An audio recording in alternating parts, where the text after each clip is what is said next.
Nous avons réussi à accomplir tous les objectifs qu'on s'était fixés pour ces 18 mois, à savoir d'arriver à former des maîtres nageurs dans la zone pour permettre d'enseigner la natation aux enfants, parce qu'au départ du projet, c'était vraiment ça le constat, hein. Il y avait des décès et nous n'avions aucune possibilité d'enseigner la natation, faute de ressources humaines. La Fédération sénégalaise de natation et sauvetage a eu la gentillesse de nous accompagner et de venir former sur la commune de Djembérin 22 maîtres nageurs dès les premiers mois du projet. Et ils ont été tellement impliqués à nos côtés qu'ils sont revenus à 4 reprises. Ces 22 maîtres nageurs nous ont permis de dérouler la suite du programme, à savoir de former des enfants à l'apprentissage de la nage. On a 354 enfants issus des villages de terre ferme, de Djembérin en descendant jusqu'à Cabrousse, qui ont pu être formés dans les piscines des propriétaires de la zone et des établissements touristiques. Mais nous n'avons pas non plus oublié les enfants des îles, qui sont souvent un peu laissés pour compte. Et donc, l'été 2024, nous avons conduit un double patronage sur les îles de Kachouane et le village de Carabane, le village de Kachouane et l'île de Carabane, qui a permis de former 120 enfants à l'apprentissage de la nage. Et pendant les vacances de Pâques 2025, nous avons formé les enfants des îles de Ouron, Wage, Sifoka et Wendai à l'apprentissage de la nage. Donc ça fait un total de plus de 475 enfants qui ont été formés à l'apprentissage de la nage sur ces 18 mois.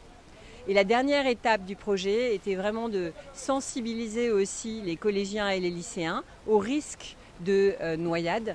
Et pour réaliser cet objectif, nous sommes passés dans les collèges et les lycées de la zone pour sensibiliser via des jeux ludo-éducatifs et très participatifs et faire comprendre aux enfants comment ne pas se mettre en danger et comment réagir dans une situation où ils sont témoins d'une situation de noyade.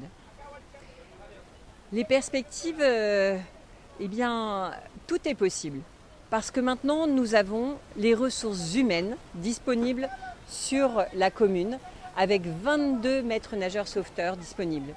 Nous avons également le matériel disponible, nécessaire pour équiper 3 postes de surveillance sur des zones délimitées de la commune, avec des chaises hautes, des jumelles, des radios, des sifflets, des bouées tubes, une planche de secours.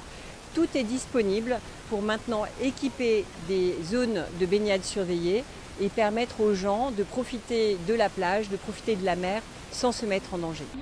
La sensibilisation que nous sommes en train de faire aujourd'hui, c'est que la mairie de Djembérin puisse prendre en charge cette question que l'association Casamance Santé a démarré, c'est-à-dire par la formation. Maintenant, il reste donc à utiliser ces jeunes qui sont déjà formés au sauvetage, n'est-ce pas, et à la prise en charge des questions de noyade tout le long donc, de la mer de la commune de Djembérin.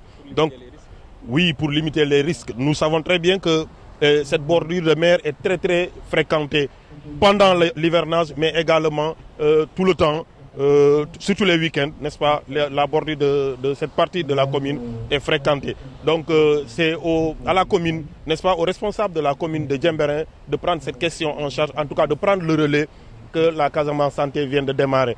Donc il s'agit de 22 jeunes, tous issus de la commune de Djembérin, qui doivent être pris en charge, n'est-ce pas, pour que le travail puisse continuer tout le long de la plage.